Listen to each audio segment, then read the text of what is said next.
যেহেতু একজনের নামে 40টা মামলা হয়েছে, 40টা মামলা তো একদিনে হয় না, এটা তার দীর্ঘদিনের অপরাধ। এবং আপনারা এতটুকুই বুঝতে পারছেন যে মামলা 40টা হয়েছে, কিন্তু অপরাধ কিন্তু তার 40টা না, তার কিন্তু অপরাধ আরও বেশি। সব অপরাধে সে ধরা পড়ে নাই। কাজেই সহজেই অনুমেয় আমাদের হাতে যারা এই 3জন ক্যাপচার্ড হয়েছে, এর ভিতরে খায়রুল মূল হোতা। যদি এর উপর আরও পেয়ে থাকে আমরা জিজ্ঞাসাবাদ করে সেটা জানতে পারবো। ধন্যবাদ। গতকাল রাত 10টার দিকে আমাদের নিয়মিত চেকপোস্ট ছিল, যেটাকে আমরা এই ঢেলে সাজিয়েছি, বিশেষ করে এই কুরবানি ঈদের ঈদকে সামনে রেখেই। সেখানে ইপিজেড ফাঁড়ির আমাদের একটি টিম চেকপোস্ট করতেছিল। ঠিক 10:30টার সময় একটি সিএনজি যোগে 5 জন সন্ত্রাসী তাদেরকে ওভারটেক করে যাওয়ার চেষ্টা করে। আমাদের টিমে যখন সন্দেহ হয় তাদেরকে দাঁড়াতে বলে, সাথে সাথে তাদের হাতে থাকা তাদের পিস্তল দিয়ে আমাদের অফিসার এসআই খাজু মিয়াকে গুলি করতে উদ্যত হয়।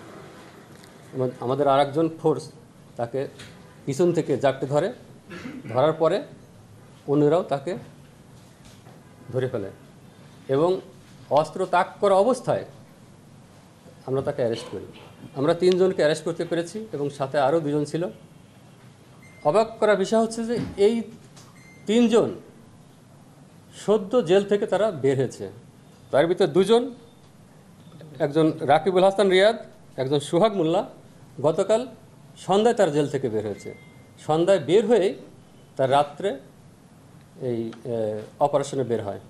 এবং আরেকজন খায়রুল হাসান, বাড়ি শ্রীবল্লভপুর, কুমিল্লা, সে 1 মাস আগে জেল থেকে বের হয়।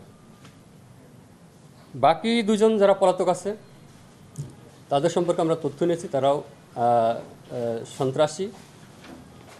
এবং এই খায়রুল হাসানের নামে আমরা দেখেছি সিডিএমএ সার্চ দিয়ে 40টি মামলা আছে।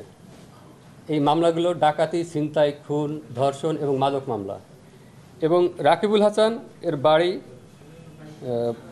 বাহুরূপা, কুমিল্লাতে, এর নামে 16টি মামলা আছে। সোহাগ মোল্লা এর বাড়ি নয়াকান্দি, মতলব চাঁদপুর, এর নামে 14টি মামলা রয়েছে।